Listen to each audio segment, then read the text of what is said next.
This is Liam. Liam is 4 years old, however, he has little communication other than a few simple phrases.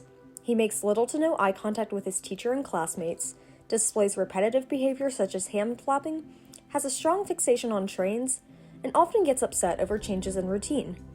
Looking at these specific traits, a teacher or specialist would likely agree that Liam meets the criteria for autism spectrum disorder. Liam then receives a formal diagnosis of ASD. So basically what that means is that from the time an autistic person is born, their brain processes information differently. So autistic people, our senses tend to work differently, we tend to communicate differently. Now let's take a look at Emma. Emma is also 4 years old and displays some of the characteristics of autism spectrum disorder, however, her symptoms present in a different way than Liam's. Emma is often reserved and prefers to play alongside other children rather than with her peers, and she is often overwhelmed by environmental stimuli such as lighting and sound. Her teacher overlooks her traits as being shy since she often presents as well-behaved and feels as if she will grow out of it sooner or later. She is also really passionate about animals and will share facts about her favorites as a way of conversing with one another. Her teacher is admired by her intense knowledge of animals and claims she is a gifted student.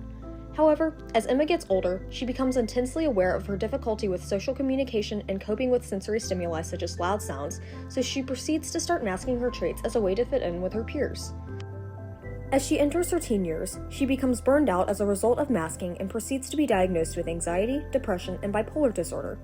Though she has some diagnoses to explain her symptoms, Emma still struggles to feel understood for who she is and continues to have feelings of self-doubt and low self-esteem. It isn't until her late 20s after a failed suicide attempt that she is finally evaluated and diagnosed with autism or Asperger's syndrome. But when I was 37, I got my formal diagnosis, and I felt that it was important for me to have an anchor, just something that really settled for me that this was an actual experience that I was having. Statistics show that roughly 3 out of 4 people who are diagnosed with autism are males, while females account for the remaining 1/4.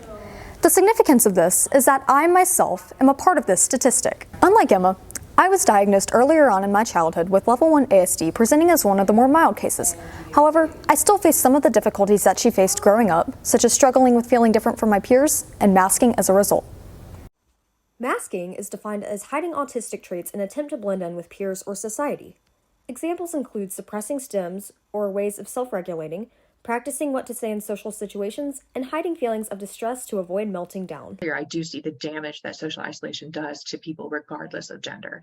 And I do see that people are aware of that and they care about it.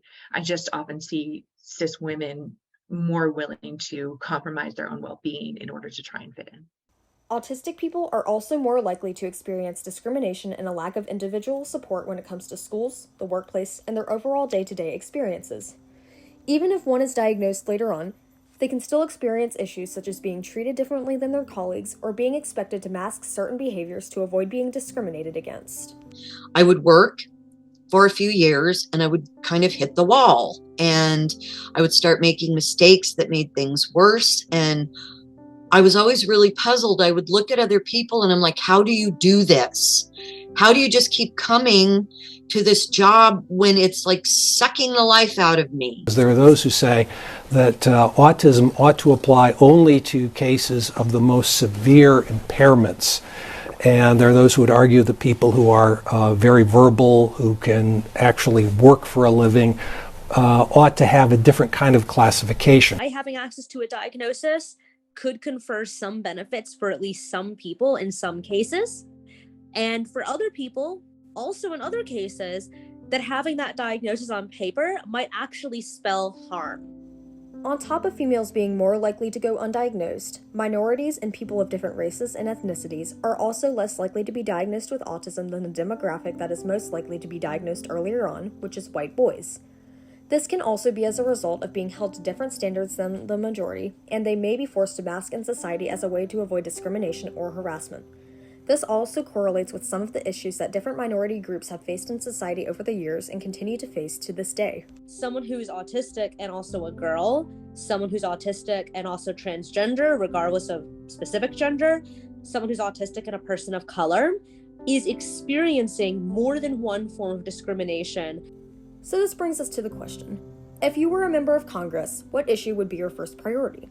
Well, in order to decrease the amount of girls and women going undiagnosed as well as the consequences of it, we must first look into the root cause of why females are less likely to be diagnosed and how we can recognize telltale signs that may be symptoms of ASD. If we want to help people get diagnosed earlier, we need to train educators, we need to train psychologists, psychiatrists, therapists, pediatricians for sure, in what autism can look like when there are more subtle signs. So we have a lot of work to do in our disability services systems and in enforcement of existing disability civil rights laws. While our main goal is to decrease the amount of girls and women going undiagnosed, we must also unlearn the internalized ableism that contributes to society's stereotypical views of autism. We must also provide training to both therapists and educators on how to adequately support students who are neurodivergent. With that, we can improve the overall well-being for individuals like myself, as well as other females who are diagnosed or exhibiting traits of ASD.